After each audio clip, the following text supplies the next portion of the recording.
हमने अपनी last video में आपको रेप्लिकेशन के बारे में बताया and now we will start about the next topic and go further. हमने ये देखा कि डीएनए से डीएनए बनना है, यानी जेनेटिक इन्फॉर्मेशन जो है ना वो कॉपी हो रही है। लेकिन अब हम ये बात करेंगे कि हमारे डीएनए से आरएनए बनना। देखो जितनी भी इम्प्लीकेशंस हैं हमारी बॉडी में, क्या एग्जिबिट होता है, क्या एक्सप्रेस होता है, एक्सप्रेस होते हैं प्रोटीन। और डीएनए से प्रोटीन तो डायरेक्ट बनते नहीं है, प्रोटीन बनते हैं आरएनए से, जो आरएनए बनता है डीएनए से। ठीक है ना। तो the process of formation of RNA from DNA is called transcription. DNA से आरएनए बनने का जो प्रोसेस है वो ट्रांसक्रिप्शन कहलाता है। अब डीएनए से डीएनए बनना और डीएनए से आरएनए बनना, इन दोनों में कुछ डिफरेंस होता है। फॉर एन एग्जांपल, मैं आपको यहां पर एक डीएनए का सेगमेंट ड्रॉ करता हूं।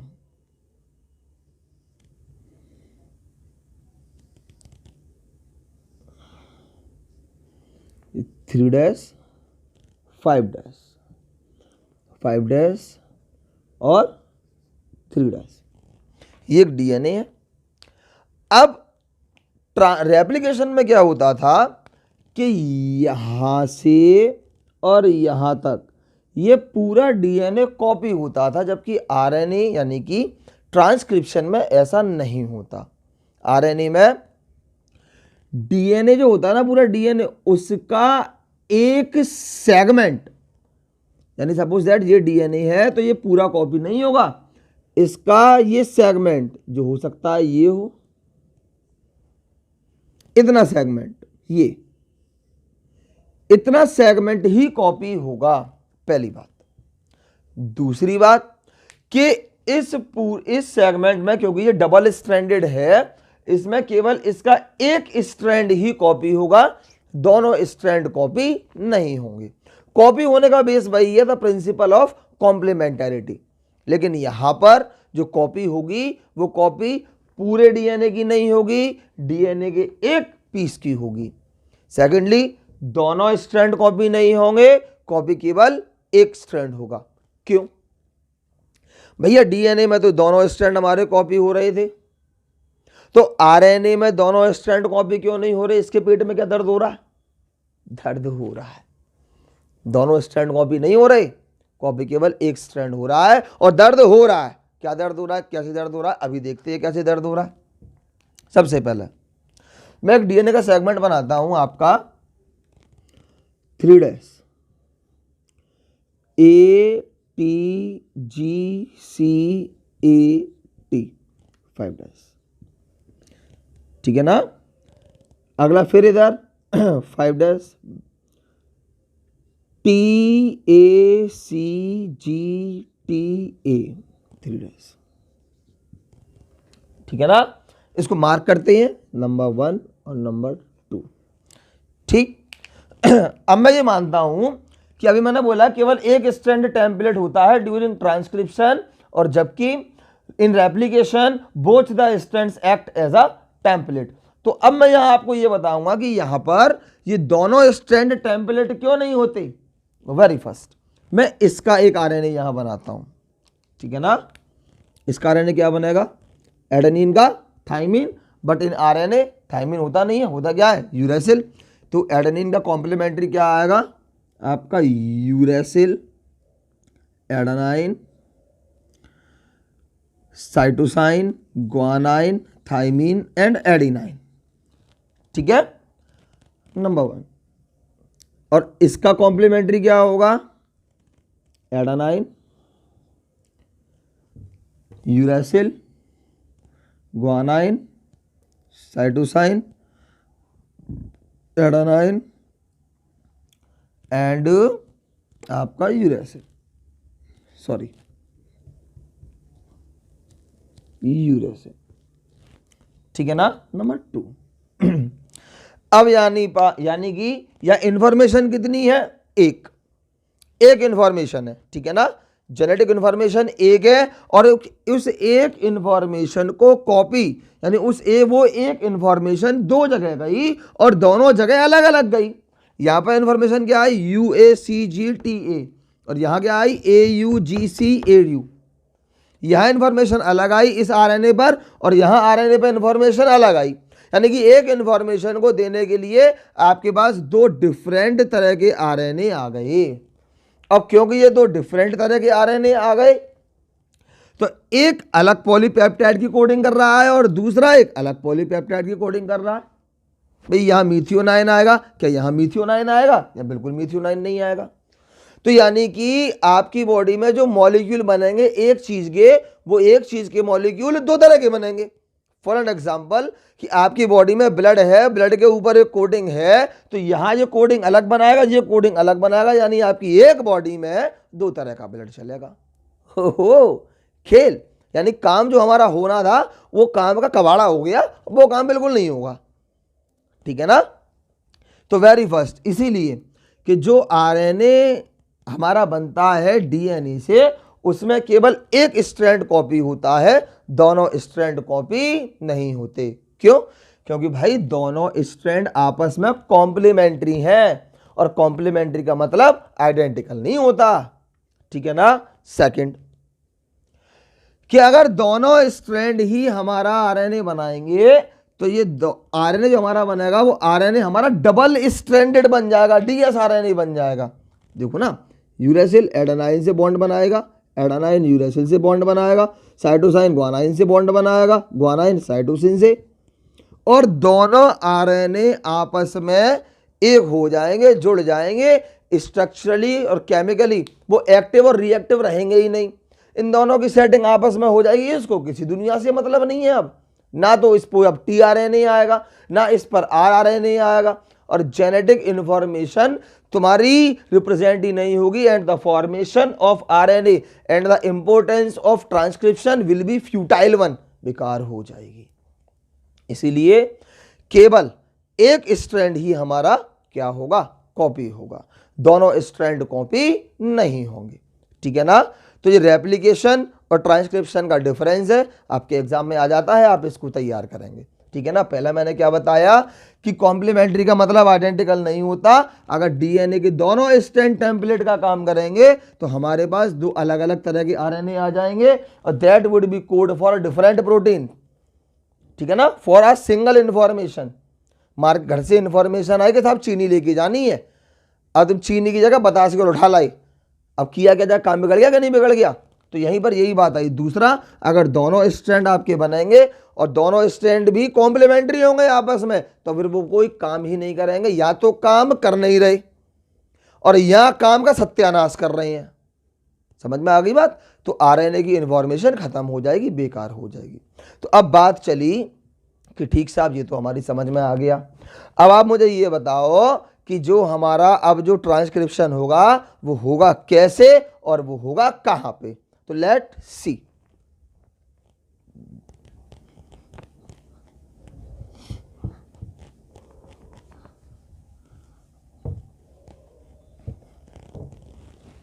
देखिए, ये है आपका स्ट्रैंड,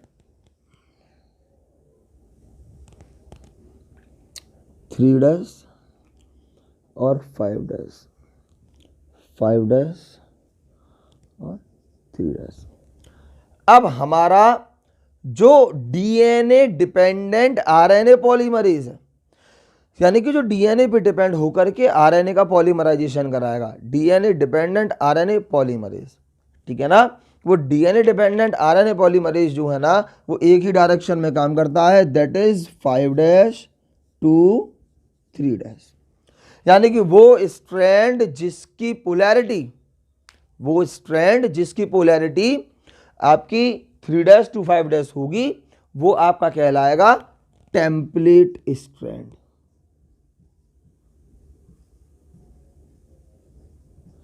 ठीक है ना। और जो दूसरा वाला जिसकी पोलैरिटी 5' to 3' होगी, वो आपका कहलाएगा कोडिंग। ठीक है ना। यानी ये आपका कहलाया टेम्पलेट और ये कहलाया आपका कोडिंग।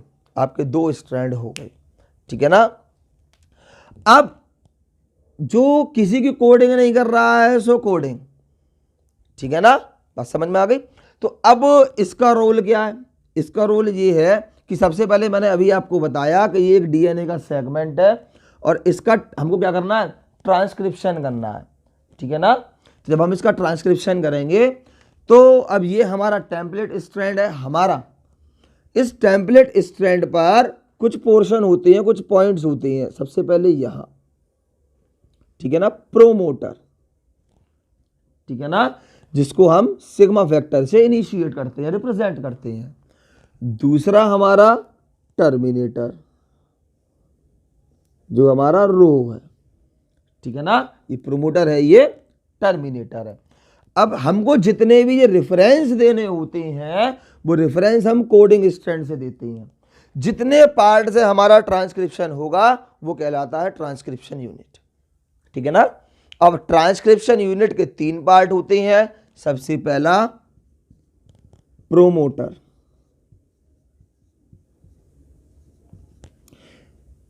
ठीक है ना, उसके बाद आपका टर्मिनेटर और फिर आपका स्ट्रक्चरल जीन।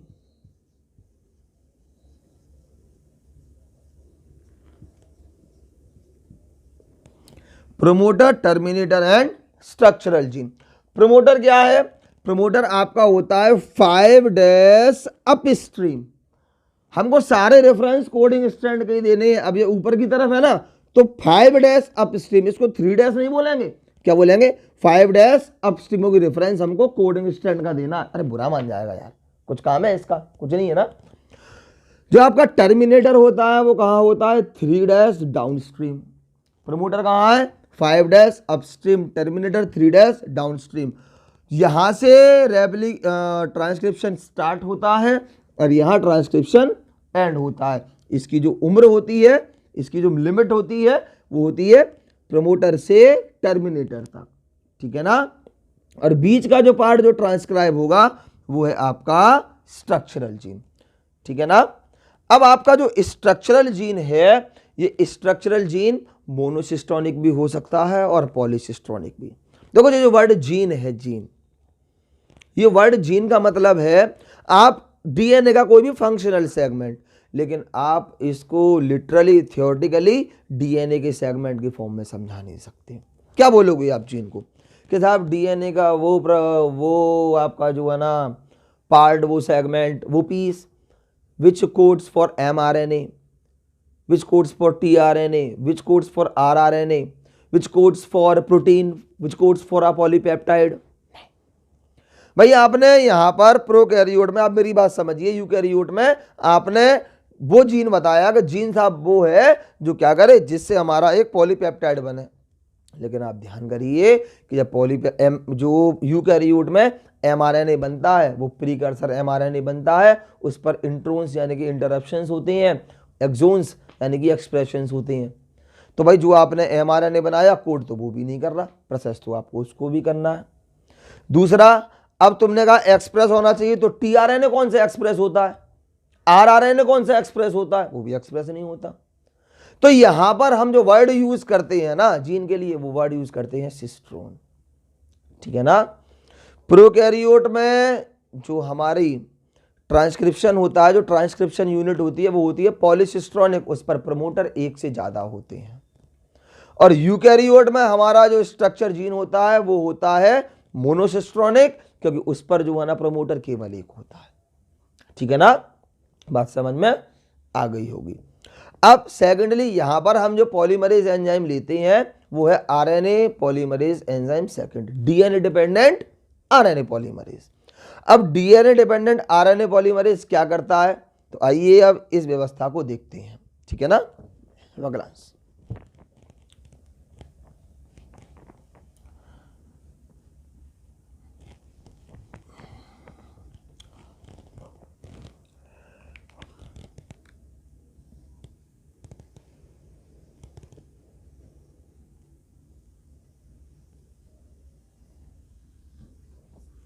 ये आपका एक डीएनए का सेगमेंट है 3' to 5', 5' टू 3'।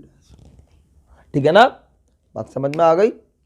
अब यहां पर जो आपका डीएनए डिपेंडेंट आरएनए पॉलीमरेज में, ये आपको ट्रांसक्रिप्शन बता रहा हूं, और किसका, प्रोकैरियोट का, यानी कि बैक्टीरिया का। ठीक है ना, प्रोकैरियोट्स का ट्रांसक्रिप्शन मैं आपको बता रहा हूं कि यहां एक सिंगल आरएनए पॉलीमरेज होता है, आरएनए पॉलीमरेज सेकंड, जो आपका टीआरएनए, आरआरएनए और एसआरएनए, इन तीनों की कोडिंग करता है, एक सिंगल कर देता है। ठीक है ना। अब वो सबसे पहले जो पॉलीमरेज एंजाइम है ना, वो पॉलीमरेज एंजाइम आता है आपका और यहां लग जाता है। ठीक है ना, बात समझ में आई। जैसे ही वो यहां लगता है, प्रमोटर पर लगता है, आपका पहला प्रोसेस शुरू होता है, दैट इज योर इनिशिएशन। ठीक है ना। अब ये क्या कर रहा है कि ये बेटा इन हेलिक्स को अनवाइंड करता चलता है और आगे चलता चला जाता है। जब ये आगे चलता चला जाता है तो न्यूक्लियोसाइड ट्राइफॉस्फेट को अपना बेस लेता है, वही एनर्जेटिकली बड़े एक्टिव होते हैं, और वहां से आरएनए को बनाता चलता है 5' to 3' डायरेक्शन में, और एक शॉर्ट स्ट्रेच ऑफ आरएनए इससे लगा रहता है, बाकी का वही साइटोप्लाज्म में निकला रहता है। ध्यान रखिएगा कि प्रोकैरियोट में साइटोसॉल और न्यूक्लियस अलग अलग नहीं होते, कोई डिफरेंशिएशन नहीं होता है। वहां पर जो आरएनए बनता है वो आरएनए साइटोसॉल यानी कि साइटोप्लाज्म में बना करता है। ठीक है ना। उसके बाद ये भाई आगे चलता चला जाता है, इनको खोलता जाता है, ये आगे बढ़ता जाता है, ये पीछे से बंद होते चले जाते हैं। बात समझ में आ गई। ये जहां लगा वह उतना ही हेलिक्स इसने अनवाइंड किया, ओपन किया, वहां लगा, वहां सीधे सीधे रॉ मटेरियल को लेता चला गया और एमआरएनए बनाता चला गया। यानी कि जो यहाँ से शुरू हुआ है और इसकी आगे जाकर के व्यवस्था क्या हो जाएगी, ये हो जाएगी।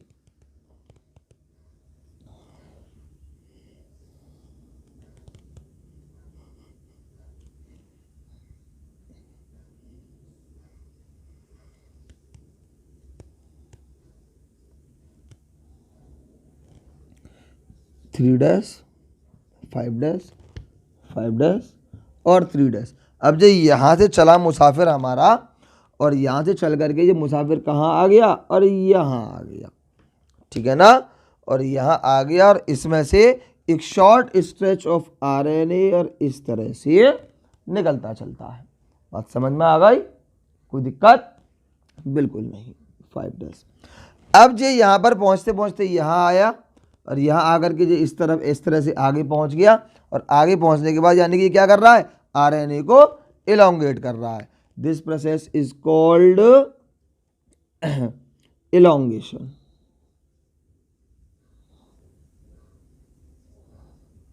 ठीक है ना, इलोंगेशन। उसके बाद ये फिर से जब यहां पर आता है, टर्मिनेटर रीजन पर पहुंचता है,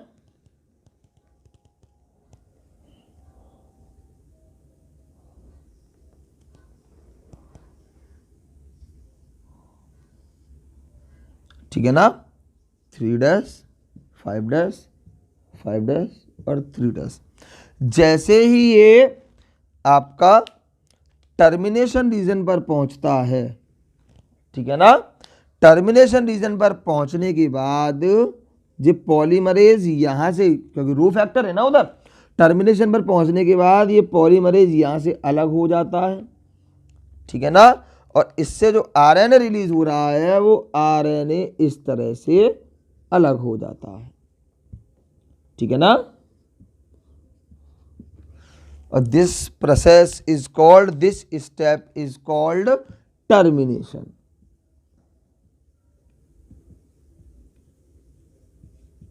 खेल।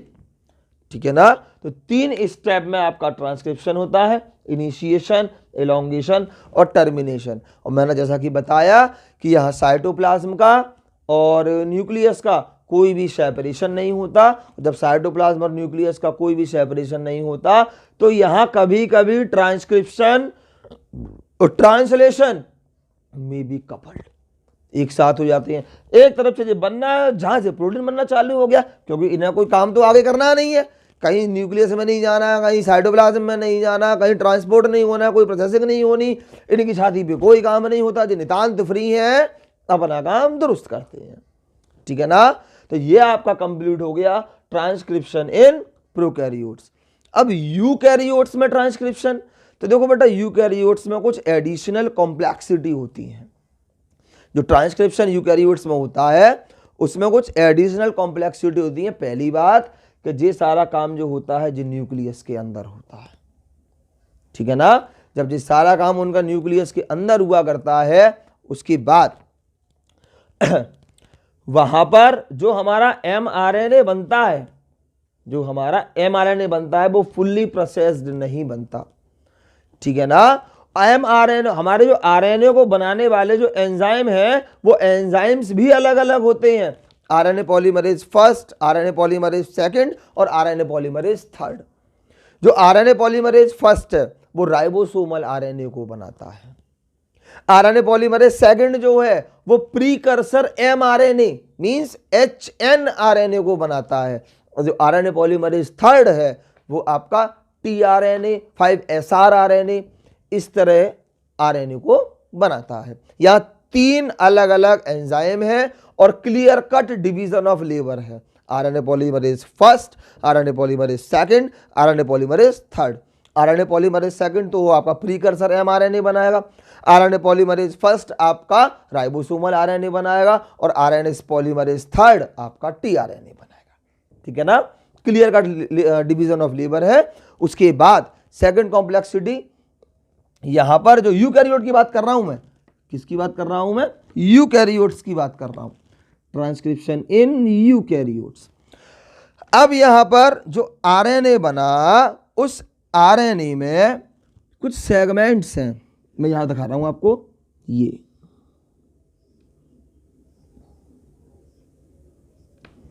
ठीक है ना। ये आपको जो हाईलाइटेड पोर्शन दिख रहा है ये है आपके इंट्रोन्स, और जो आपके नॉर्मल पोर्शन है वो है एक्सोन्स। अब इंट्रोन्स कहां से आए, इंट्रो का मतलब इंटरप्शंस और एक्सोन्स का मतलब एक्सप्रेशंस, यानी कि 2 तरह की व्यवस्था है, इंटरप्शंस एंड एक्सप्रेशंस। अब हमको इंटरप्शन क्या करना है, उठा के निकालो बाहर, इंटरप्शन उठा के फेंकनी है और एक्सप्रेशन मिला के जोड़ने हैं। ठीक है ना। वो टिंडनबाजी नहीं पसंद।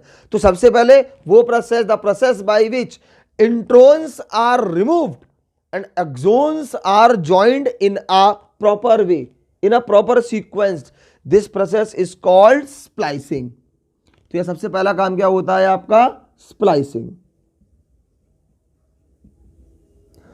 स्प्लाइसिंग में हम इंट्रोन्स को रिमूव करते हैं और एक्सोन्स को आपस में ऐड करते हैं। ठीक है ना। बात समझ में आ गई। अब और ये जो काम हम करते हैं कि स्पेशल एंजाइम्स की मदद से करते हैं। एक एंजाइम्स का ग्रुप होता है स्प्लाइसोसोम, वो इस काम को करने में हमारी हेल्प करते हैं।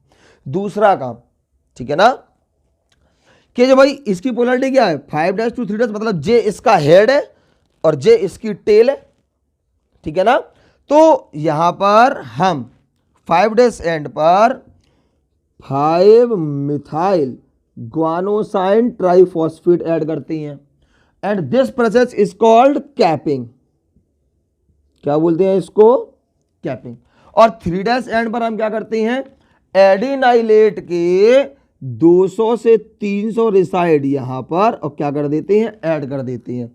इसको हमने बोला टेलिंग। पूछ पे कर रहे हैं ना, जब काम पूछ पे कर रहे हैं तो भैया टेलिंग, और सिर पे कर रहे हैं तो कैपिंग।